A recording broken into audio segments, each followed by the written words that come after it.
Hi class, I'm going to go over vectors and EKGs. This lecture, along with the cardiac cycle lecture, will be tested on your EKG exam. More details on that from your own professor. By details, I mean how many points it's worth. Every professor has their own points that they will assign, but overall, every class has this exam counting as 5% of their weighted exam. So my first question to you is, do these three pictures here, right here, 1, 2, 3, look the same to you?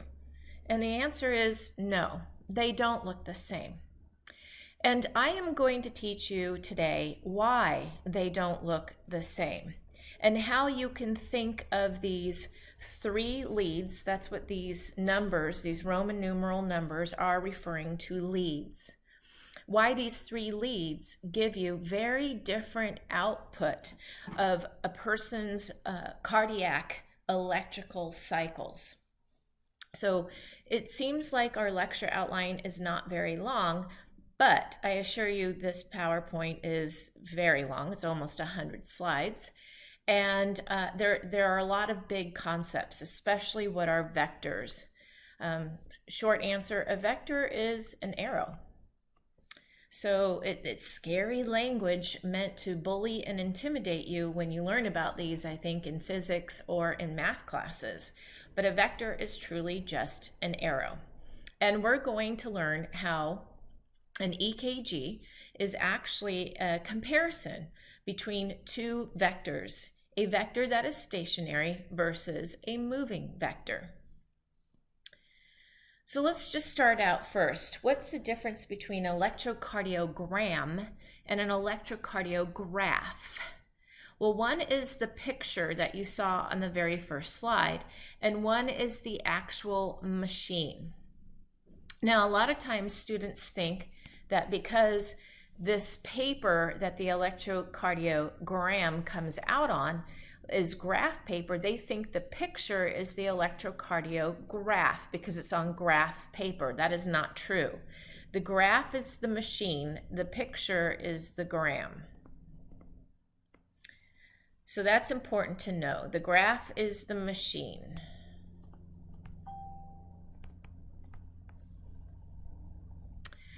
And let me just close out here so I don't get notifications.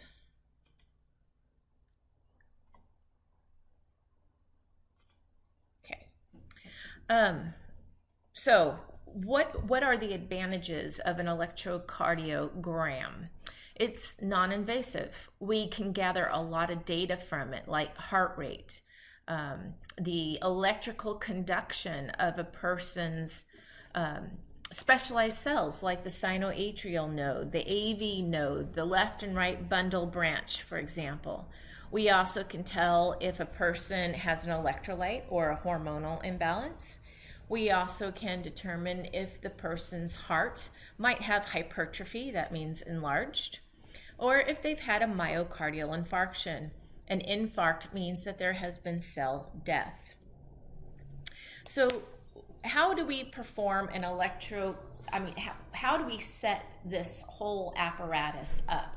Well, on this picture, you're seeing wires and electrodes. And electrodes have a sticky portion to them, and like a sticker. And we peel off the paper and we stick these to the surface of our patient. And we attach these wires. When the wires are attached to the electrodes, and in turn the wires are attached to the machine, this creates a stationary vector, and I'll explain that in a little bit more just in a moment here. And what the machine will do is compare a moving heart vector to the recording or lead vector. Those are the ones that are stationary, the wires with the electrodes that we are establishing on the surface of the patient. So again, I'm going to come back to that in just a moment.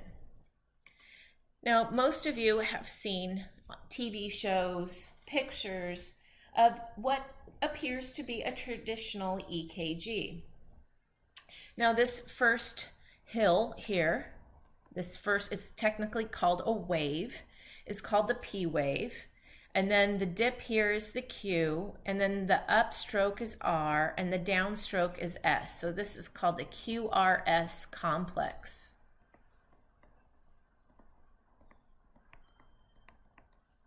And then we see the T wave. And this keeps repeating, hopefully, in a healthy patient. But if you go back to the first slide, not all of those pictures I showed you had that same appearance.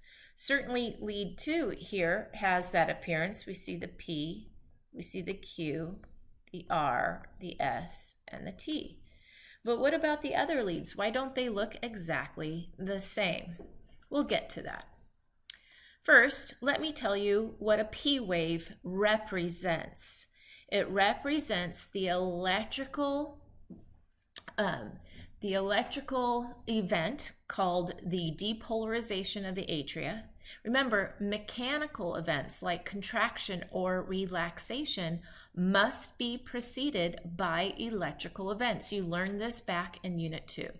So the P wave represents when the atria are experiencing depolarization. That's the electrical event. The QRS complex represents when the ventricles depolarize.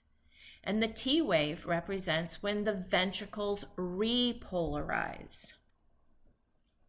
So let's look at an EKG, an electrocardiogram. Remember, that's the picture. And first, let me undo some of these pictures here. I want you to see, let me just zoop, clear that out. There we go. So the first thing I want you to see is here is lead 1. And again, I'm going to explain what a lead means. But here's lead 1, and here's lead 2, and here's lead 3. And notice this line right here that I'm putting a box around. Notice that the picture after this line changes, and that's because we are looking at a different lead. Here's AVR. This is the picture coming from lead AVR. And here's the picture. Notice the line where we stop reading from lead 2 and we start reading from AVL. And here's our line again. We stop reading from lead 3 and we start reading from lead AVF. Now, until I explain what a vector is and how this machine makes a comparison, here's what I want you to think for lead 1, lead 2, lead 3, AVR, AVL, and AVF. Think of them as 6 cameras at a sporting event. Those cameras are in different positions in the stadium. They have different perspective, different camera angles. You've heard that before. And maybe you've seen a football game and the play that has just occurred is being contested. Of course, the referees, they go to the cameras. They go to the audio-visual booth. And there they get all of the different camera angles. All of those cameras captured the same play. It was the same event, but from a different angle. That's how I want you to think of these leads. They are all monitoring the same play, the same event, the cardiac cycle occurring in your patient's heart, the electrical events of the cardiac cycle. But they have different perspectives, different angles. And that's why they give different pictures. Just like a different camera angle can help a referee see what really happened. You see, your electrical events in your heart travel from right to left, superior to inferior, and posterior to anterior. You have electrical events moving in an X, Y, Z fashion. These leads 1, 2, 3, AVR, AVL, AVF, and 6 others that I will tell you about, are positioned strategically on the patient's body, and each one gives its own perspective of the same electrical events happening in the patient. The machine, the electrocardiograph, switches on a moment-to-moment basis from recording from a different lead. Think of it as switching to a different camera angle from moment to moment within a fraction of a second. So take some time and look at these 6 pictures. These 6 leads will be your responsibility. Lead 1, lead 2, lead 3, lead AVR, AVL, and AVF. I will be taking considerable amounts of time to demonstrate to you their positioning on the patient's body and their polarity. Yes, they're going to have a negative side and a positive side, or a blending of charges, and I'll explain that. There are 6 other leads, precordial leads they are called, and they are numbered V1, V2, V3, V4, V5, V6, and I'll be showing you a picture of those in just a moment. You will be expected to understand the precordial leads and their perspective of the electrical events, but you will not be asked to analyze from them. You will be asked to analyze from these 6 leads shown on the screen in front of you. So let's start our vector analysis. What is a vector? A vector is an arrow, and an arrow shows 2 things. It shows direction and it shows magnitude. So I can draw a little arrow, and when we're talking about electrical events in the heart, this arrow would represent the movement of the electrical event, and I'll explain that, and also the amount of current. Small arrow, small vector, little amount of current, small amounts of charge moving through the cells. A larger vector means more electrical current. Again, vector analysis seems to have been pretty scary if you took a physics class or a math class. Vectors are just arrows. They have anatomy. There is an arrowhead and there is a tail. Here's one rule you need to know right away. Let me show you on this slide. First of all, when we were studying action potentials in lecture unit 2, we learned about the Hodgkin and Huxley experiments. And they put the electrodes inside the axon of the cell. And they were looking at the charge within the cell. In Unit 2, you learned that the inside of a cell is overall negative at resting membrane potential. So now for Unit 3, I want you to know that when we put electrodes on our patient, we are not stabbing them in the heart. We put these electrodes on the surface of the body. And that means we must look at the surface, the extracellular charge. So in Unit 2, at rest, in Unit 2, we were focused on the inside of the cell being negative at rest. That means the outside was positive. You need to know that. Our perspective is extracellular, outside of the cell, the surface of the person's body. If at rest the inside of the cell is negative, then the outside is positive. If you cannot get this straight in your head, the rest of this lecture will be extremely difficult for you. When a cell depolarizes, in Unit 2, we said the inside of the cell became positive, shown here with this cartoon drawing of the yellow cell. Well, if the inside of the cell is becoming positive, then that means the outside of the cell is negative. Again, you need to know this. And when a cell repolarizes and the inside of the cell goes back to negative, then that means the outside of the cell is going back to positive. You need to know this. This is extremely critical.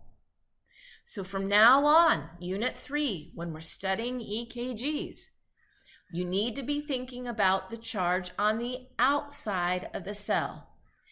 At rest and repole, rest and repole, rest and repole, the outside of the cell is positive. And you need to know this.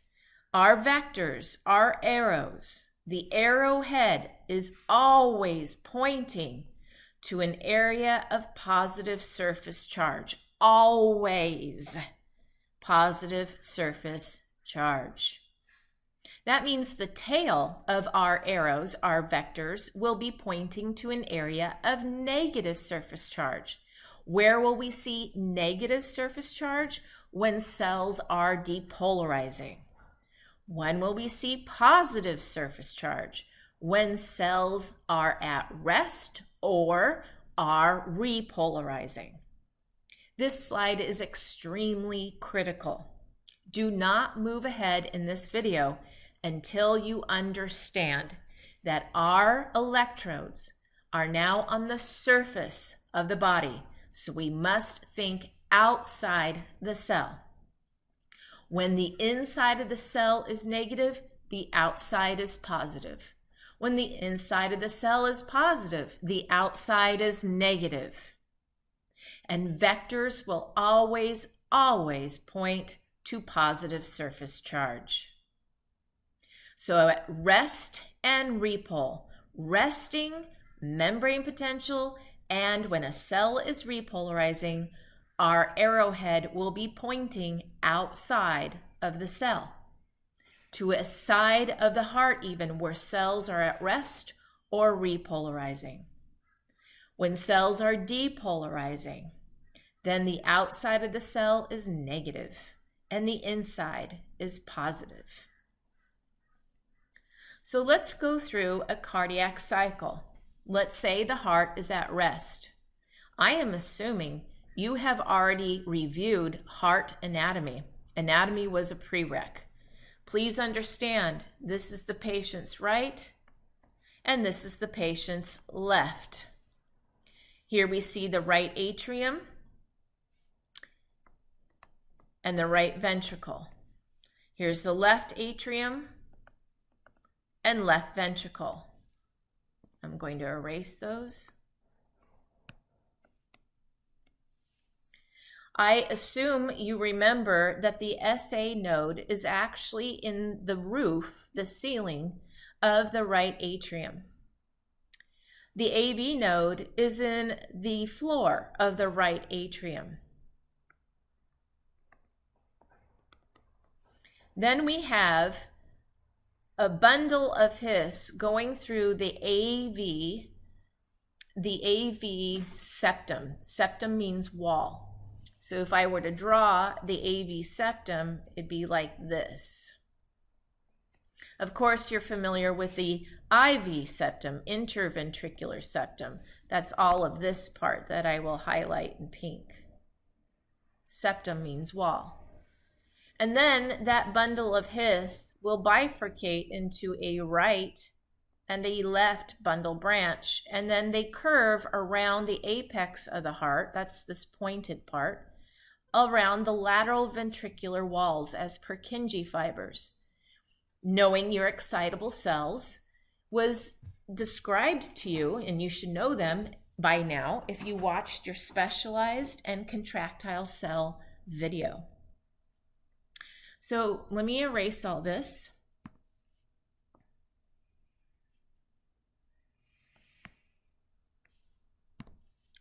Again, this is the patient's left and the patient's right. The patient is laying down on the table and their heart is looking up at you. At rest, there is no electrical current spreading. Now let's go to the very next slide. In the very next moment, the SA node depolarizes. Well, if it depolarizes, it is now going to have negative surface charge. So let's just draw some negatives. Remember, we're looking at the outside of the cell, not inside. And that means everywhere else in the heart is still at rest, isn't it? It's still at rest. So I'm just putting a whole bunch of positive surface charges here. And we can draw an arrow to represent that. Here is our negative SA node that started to depolarize. It started the action potential. Remember, the SA node has specialized cells that can reach threshold on their own. And everywhere else in the heart is positive. And here is my vector pointing towards positive surface charge. It is pointing down and to the left. Why? Because your heart also sits with it slightly tilted on the left side of your body. And this electrical current is going to move down the atria and across the heart. So it's going to move down the right atrium to the ventricles, and it's also going to spread from the right atrium to the left atrium and left ventricle.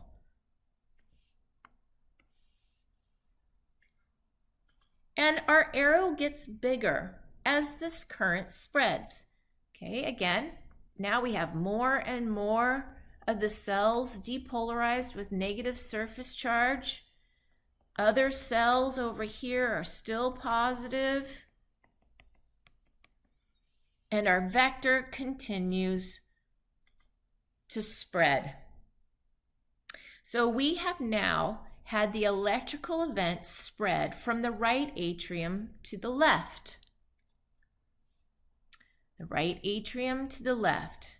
This is one vector you will need to know. It represents atrial depolarization. I will be describing to you cardiac vectors. This is your first cardiac vector that you need to know. And I will be drawing these all together in just a minute. Again, our cardiac vectors will be the vectors that are moving. The vectors that we establish on the surface of our patient are called leads, and they do not move. They are stationary. So we are going to have to compare these moving cardiac vectors that are moving in an X, Y, Z axis fashion to stationary leads. Now, if you're paying attention to your cardiac cycle lecture, you'll know that the SA node will start to repolarize. And if it starts to repolarize, it will have a positive surface charge come back. Meanwhile, the surface charge of the cells in the left atrium are still depolarized, and they have a negative charge. So our vector to show atrial repolarization would point up and to the right. Again, this is the patient's right and the patient's left.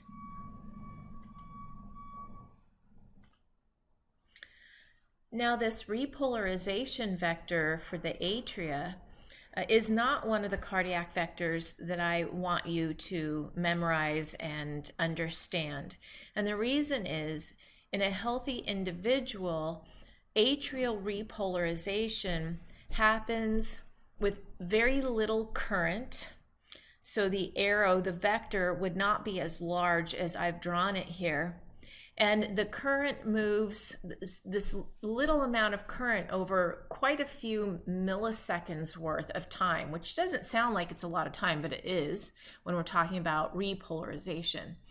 So it would be a small vector in reality, very small. And the amount of current moving during repolarization is very challenging for most EKG machines to detect. Additionally, at the exact same time, the ventricles are going to be depolarizing, which I will address in the next slide. So this atrial repolarization vector is not detected. It's a small amount of current over quite a few, like hundreds worth of milliseconds of time. So then the atria would completely repolarize. See, my vector is getting smaller now. More and more of the cells are returning to their positive surface charge. Only a few are negative, until eventually all the atria have repolarized and all of them would have positive surface charge again. In the next milliseconds worth of time, as the atria, like I said, as the atria are repolarizing, we would see current moving through that AV septum, the atrioventricular septum. And it's going from the AV node, it's going to jump through the AV septum into the IV septum, interventricular septum. And the AV node, here's something you need to know for the test. They are small-sized cells, and the smaller the cell, the more resistance. And there's very few gap junctions. So even though there is current moving, much like I said for the atrial repolarization, the amount of current that's actually moving from the AV node through the bundle of His, shown here, or atrioventricular bundle is the best way to say it, atrioventricular bundle. Very little current, and again, the machine has a hard time detecting that. So I want you to remember that. This is not a cardiac vector, but this is a moment in time that you need to appreciate in the cardiac cycle. And now we have the electrical event appearing in the IV septum. So now we're in the IV septum. And this current is moving down the IV septum. It's going from the bundle of His, or AV bundle, and it's now entering the IV septum. So I'm going to redraw. Here's the AV bundle. And then it's going to branch into a right and a left bundle branch towards the apex. So down here is the apex. So that means up here, the cells are starting to depolarize, which means they have their negative surface charge. And then it's spreading to the left and to the right bundle branch. And down here, the cells at the apex are still positive. So remember, we're going to have a vector pointing towards positive. Now, if you'll notice on my picture, I drew the right bundle branch, I'll just say RBB, as slightly arced up. You could see it up here. I'll highlight it in pink. It's slightly arced. It goes up and then over. And the left bundle branch is more of a straight shot. It goes just straight down towards the apex. So count how many negative signs I put on the left bundle branch. 1, 2, 3, 4, 5, 6.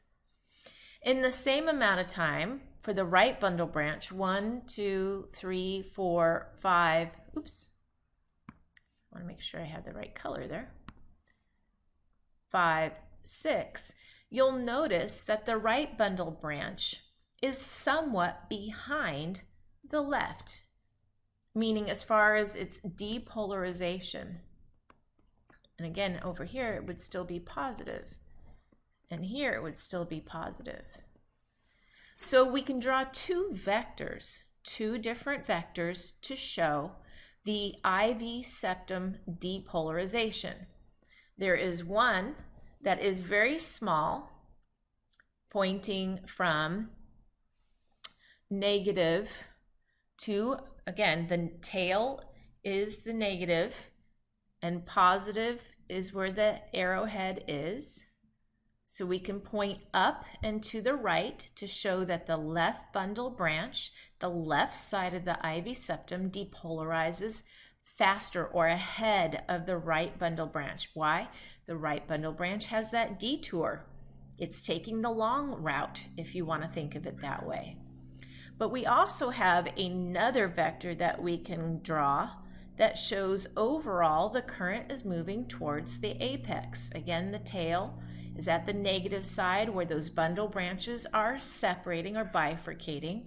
And at the apex of the heart, we have cells that are still at rest.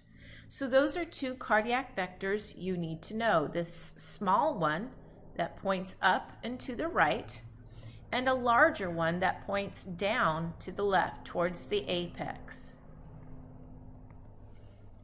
So those would be cardiac vectors 2 and 3 that you will need to know. There are going to be 5 total. So here we have the spread of the depolarization going down the IV septum. Again, this little vector shows that the left side depolarizes ahead of the right. The right is somewhat delayed. So this is showing unequal depolarization, left ahead of right. So the IV septum depolarizes from left to right and from superior to inferior.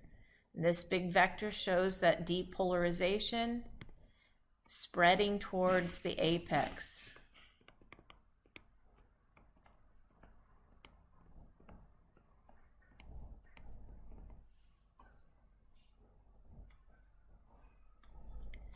And here it is again. So again, these are vectors 2 and 3. Vector 2, I'll just put a 2, and 3. Vectors 2 and 3 represent IV septum depolarization.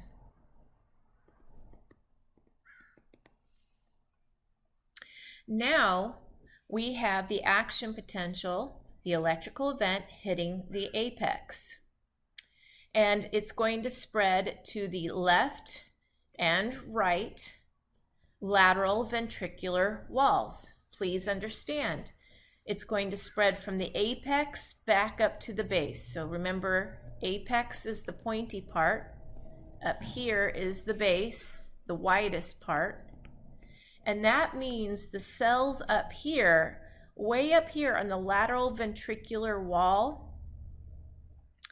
still have their positive surface charge.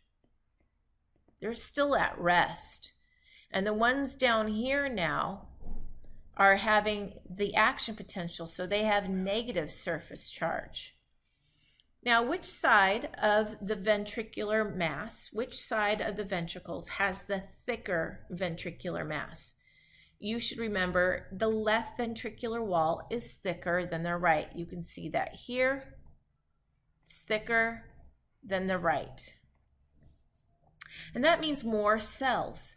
That means more charge, more electrical current.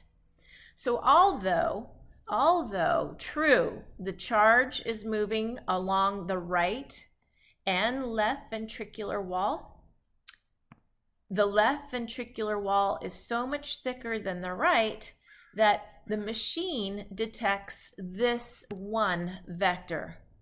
This one vector. Again, up here, the cells are still positive surface charge. They're at rest. And down here, the apex is depolarized. Again, there would be a vector pointing up and to the right for the right ventricular wall. However, under normal healthy circumstances, the left ventricular wall has the most muscle mass, and that is where most of the current would be. This vector pointing up and to the left here is vector number 4, cardiac vector number 4, which represents the left ventricular wall that is depolarizing. And that current will continue to spread and reach the top of, or towards the base.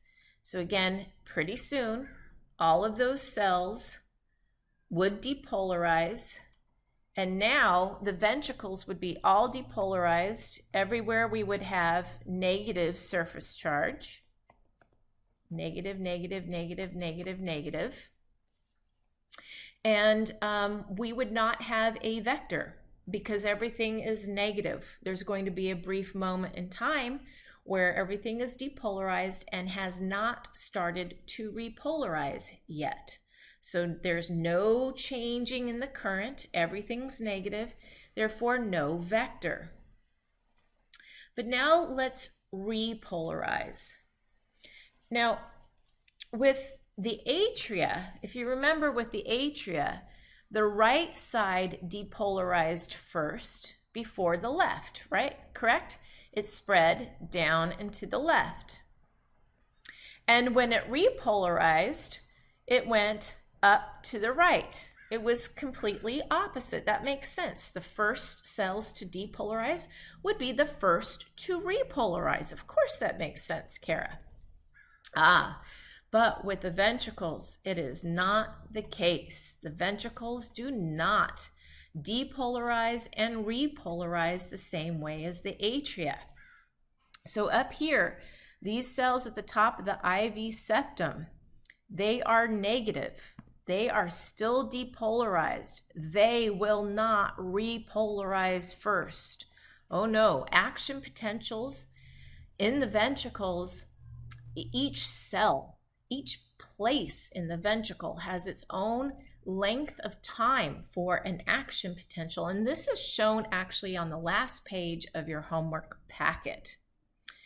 And I'll review with you in just a moment what an action potential looks like for the ventricular cells. I'm drawing it up at this on the top of the screen, but we'll see it again in this PowerPoint in just a moment. Instead, the ventricles, what repolarizes first is the area of the heart that depolarized last. So these cells up here by the base have the shortest lasting action potential.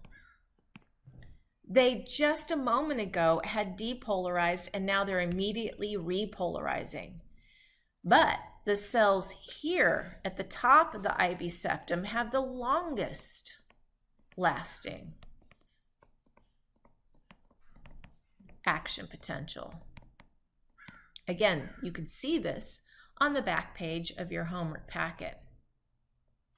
So the repolarization event is going to keep working. These cells are becoming positive again, positive again.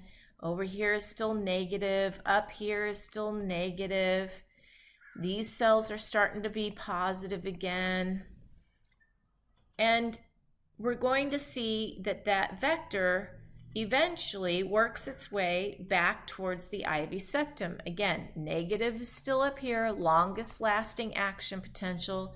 These are returning to positive. And ventricular repolarization happens really quickly. With depolarization, if you'll remember, for depolarization of the ventricles, we saw 3 vectors. Vectors 2, 3, and 4 were for ventricular depolarization.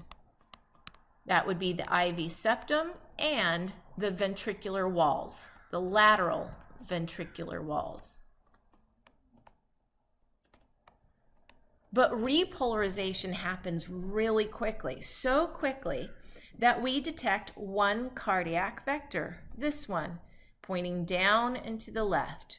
That's your 5th cardiac vector, and it represents ventricular repolarization.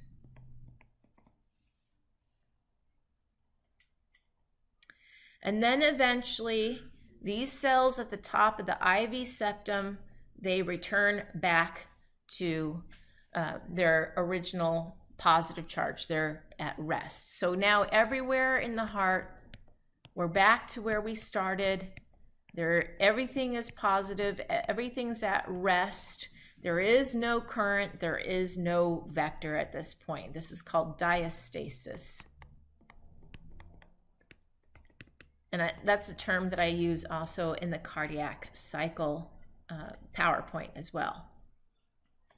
So now you've learned your 5 cardiac vectors. You've learned cardiac vector 1 is for atrial depolarization. Then we had vectors 2, 3, and 4 for ventricular depolarization. And then vector 5 for ventricular repolarization. I've put these in different colors. Now we're getting to the part where we're going to take these 5 cardiac vectors. Remember, those are the ones that are moving. And we're going to compare them to a lead, the wires we establish on our patient. And those leads are stationary. They are still vectors, but they are stationary. They are not moving. So the machine is going to compare these moving vectors, these cardiac vectors,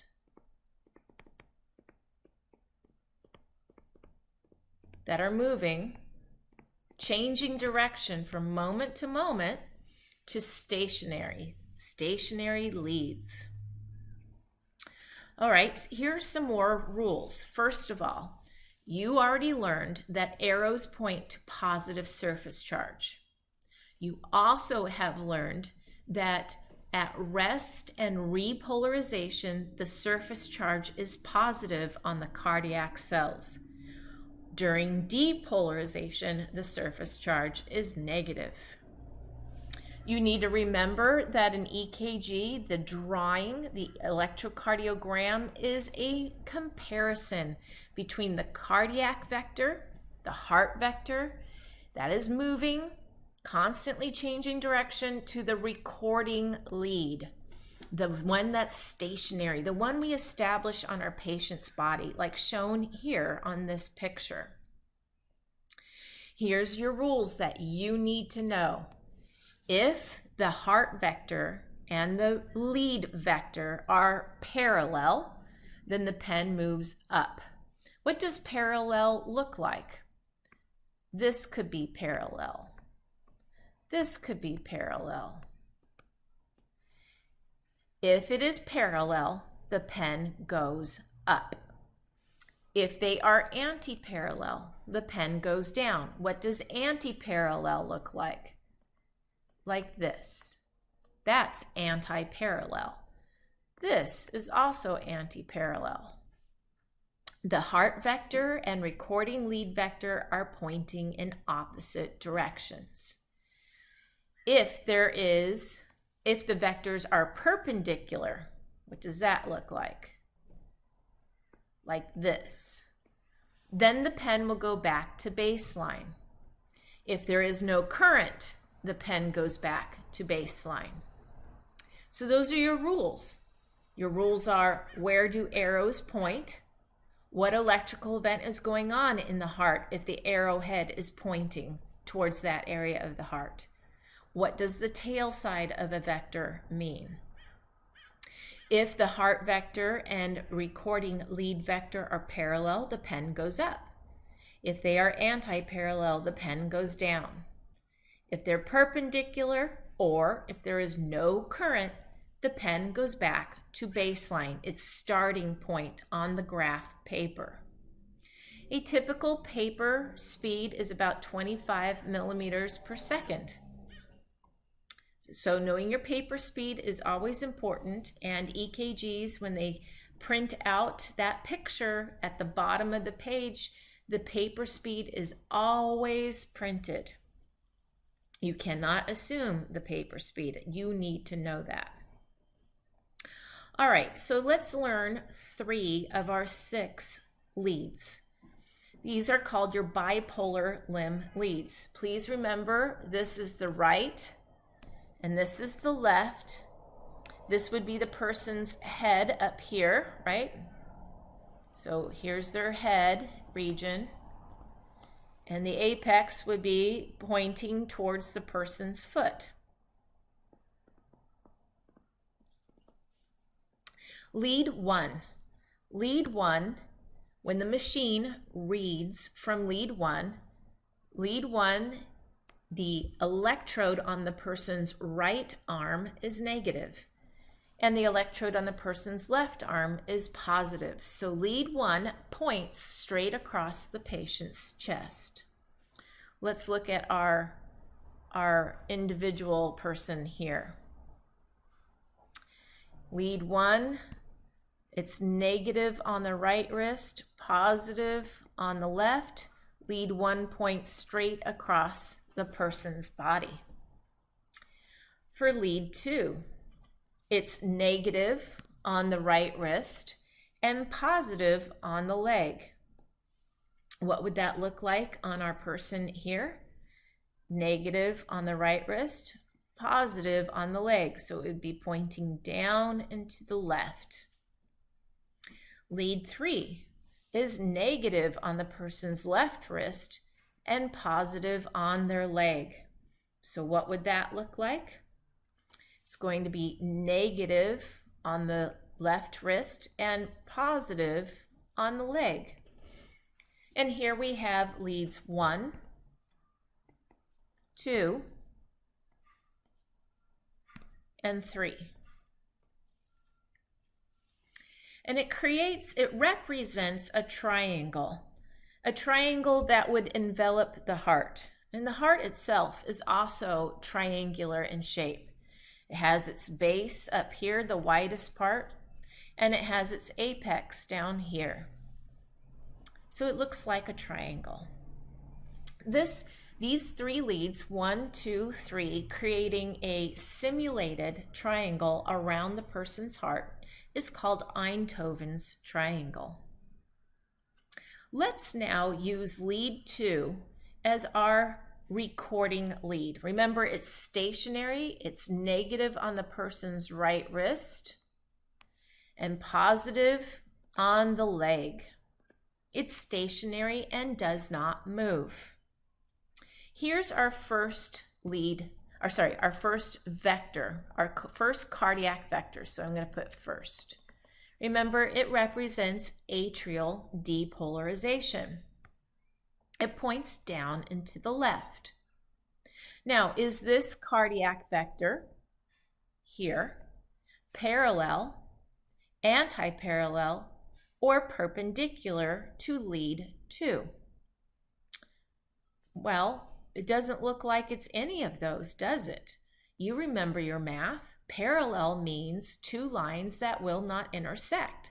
And this certainly looks like if I keep extending this vector here, it would intersect, but not perpendicularly.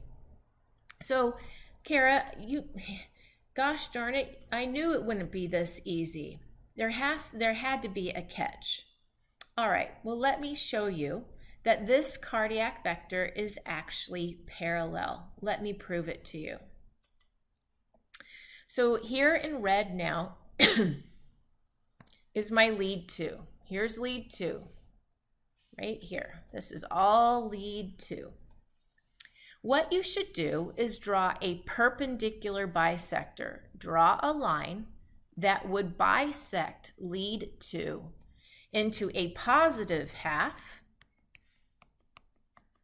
and a negative half. That's what a bisector does, cuts it into 2 parts. So there's my perpendicular bisector shown here in green.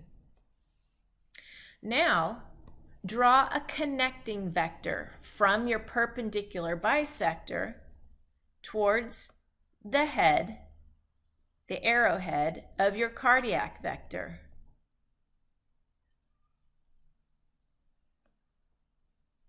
Now that connecting vector that I just drew in blue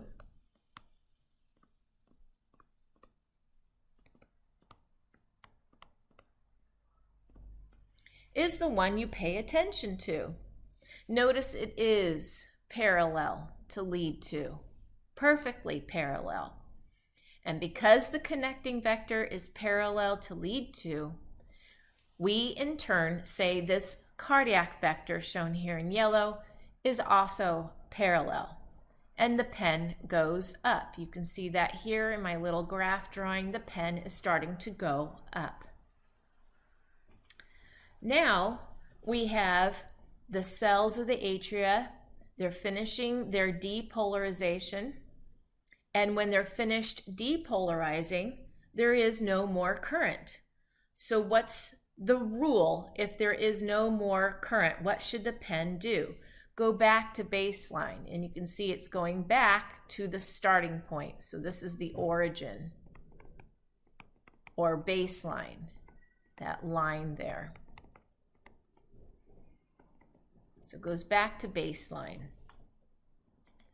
And now we have that current going through the AV node. Remember, those cells are small in diameter and few gap junctions.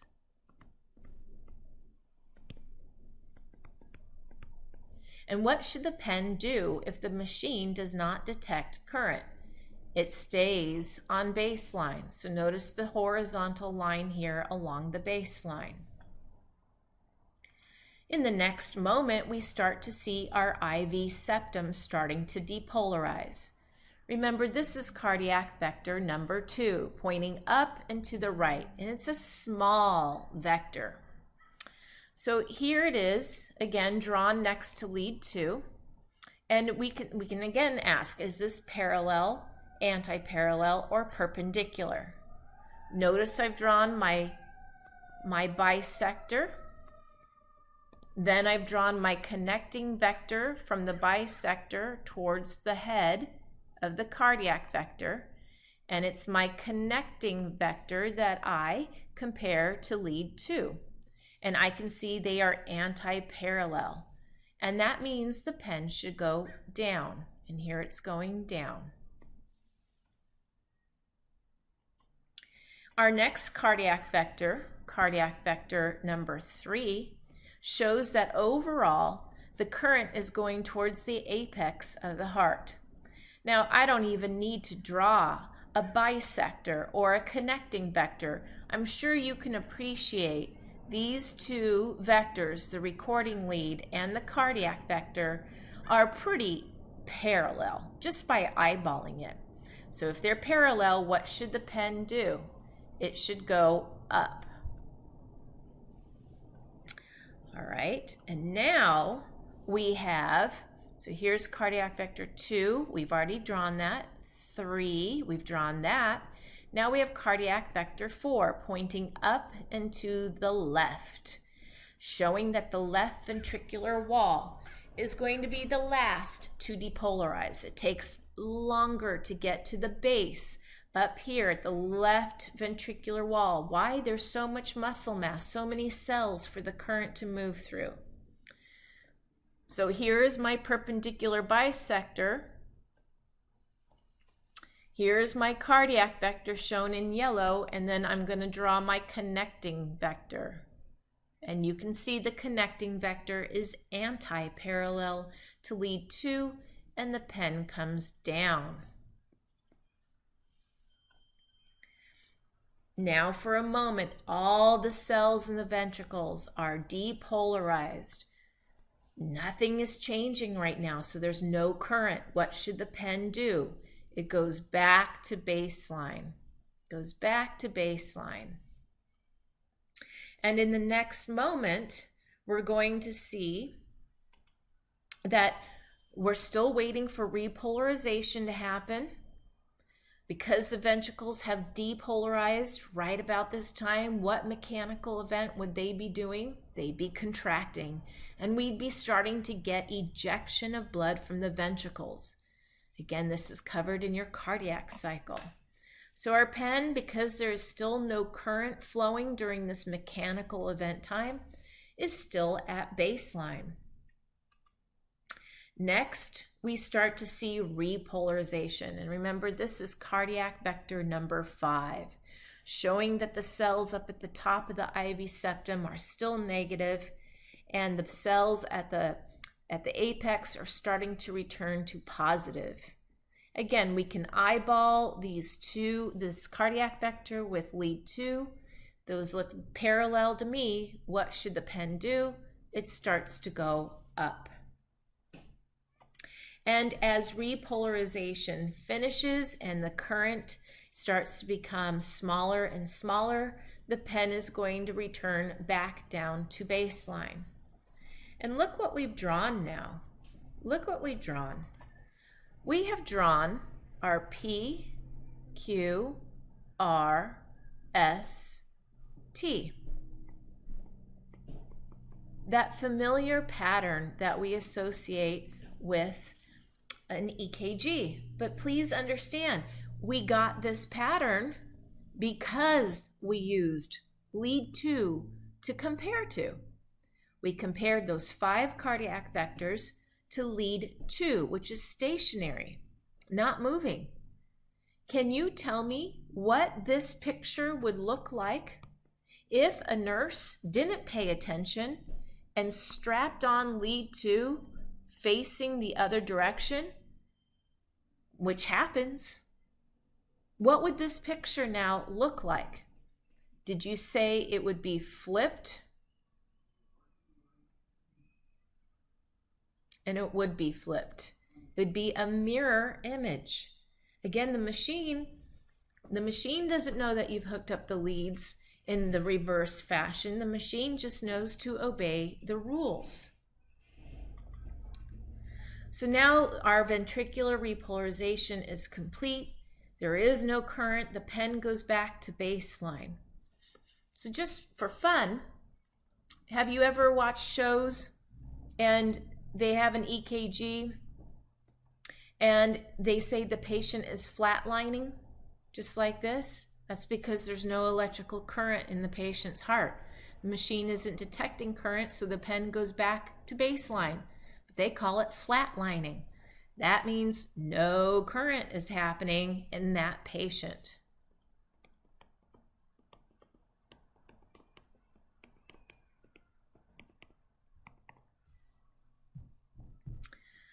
All right, so I am going to pause there and stop this portion of our video, and I will then resume with part 2 of the EKG video.